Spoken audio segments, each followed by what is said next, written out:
And so the next series is going to be my spiritual journey.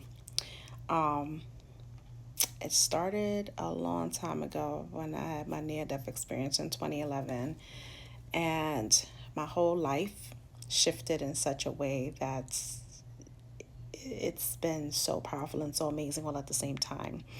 And I had fibroids that almost killed me. And I was in the hospital 13 days. The 13th day, I had to have surgery. The 11th day, I woke up, lips blue, whole body gray, dying. Um, I was pregnant at the time, and the babies did not develop. It would have been twins. The fibroid was just sucking the life out of me. And I ended up with an infection after I had a D&C done to take out the empty sac, which I know what it is when a woman goes through an abortion. That shit is fucking painful because that's what it felt like when I had the D&C. I was fully awake when they were taking out the empty sac, and I felt how they suctioned it out. I felt every fucking pain possible. I felt it. And the doctor was like, "Oh my God, you're such a rock star." I'm like, "Bitch." So that D&C actually led to the fibroid becoming infected, unbeknownst to me. So I was going to work, fever, chills, just sick. And I went to my doctor, and I'm like, something doesn't feel right. And I've been having this. And my doctor kind of figured it was an infection. And the doctor was like, "I need you to go to the hospital right now. I'm calling them to admit you, like right now." I got into the hospital, was having a lot of severe pain, was throwing up, all of the things. And they put antibiotics in my arm, and a lot of the antibiotics didn't work. It was 8 of them. One finally worked after they put a PICC line in my arm. If you ever have a PICC line, that shit is fucking painful. It felt like a razor blade was slashing me to here to there. And like I said, the 11th day, woke up, lips blue, body gray, and they put a catheter in me because I couldn't go to the bathroom. So had surgery, and it just forever changed my life. The whole situation changed my life, where I became more aware of myself, and my intuitive knowing grew even much more stronger than it used to be, where I could feel things, I can see things, I can smell. It was just crazy. So left my second ex-husband, so darling of a man. I spoke to him yesterday. He's so sweet. And started my journey, came out, and I had this feeling that I had to move out of New York. So I spoke to someone who lived in Savannah, because I went to Atlanta, didn't like it, reminded me of New York. And there was a friend that lived in Savannah, and she was like, "Hey, come to visit." So I said, "Okay." I came around Pride because I wanted to see how the LGBTQIA plus community was in Savannah. Fell in love with it. The third day, I went to Pride, and this is a crazy thing.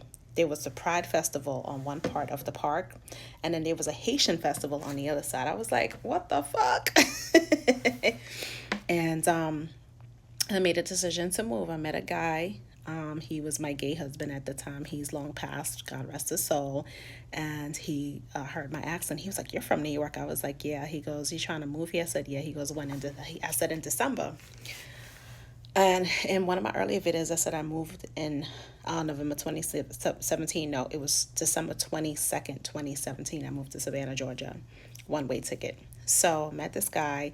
We exchanged numbers. He started looking for apartments for me. Didn't even know me from a hole in the wall. You see how when everything is aligned in divine timing and divine order, it just happens naturally, beautifully. So I get a phone call from a friend, and she said, "Dillis, I had a dream about you. And the dream was you're going to meet 3 of your ancestors who's waiting for you in Savannah." I was like, "Okay, cool." Da, da, da, da. Airhead at the time. She said, "Do me a favor. When you get into an apartment, there's going to be a shelf on the corner.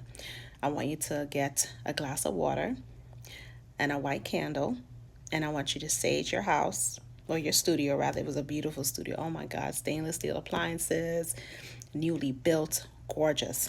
$8.95 a month. Where they do that at? Pure blessing." And so she told me to do that. So when I got there, I had scheduled 2 boxes in my bag to get there. By the time my friend picked me up from the airport, all of my stuff was already at my door. Divine timing, divine order. So went ahead and I followed her instructions, and I saged my home for peace, protection, abundance, all that stuff. And I called in my ancestors, and I felt three powerful, authentic, loving hugs, and I cried in my apartment. And that was when I started my spiritual journey.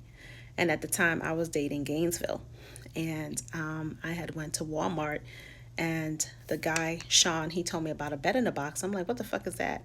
And it was a bed in a box, a mattress. He opened up, and it opened to a bed. So I laid on my bed that night, and I heard Rolanda won't make it in a whisper, and I was like, what the fuck? Meaning they were warning me that the relationship is going to come to an end because of the dumb shit that she did, and I didn't realize that. And I was like, okay, no problem, cool. And I just felt these three ancestral spirits and energies around me, loving and caring and protecting me all times when I was there, to the point that there was a front door and a back door for my studio. The back door, the lock wasn't working, and I had to go the next day and get a door stopper while I called the people for them to come fix it. I didn't know if anybody in the neighborhood knew, but there was a sense of calm within me to know that, you know what, I'm safe, I'm good. And that's how my spiritual journey started. Yeah.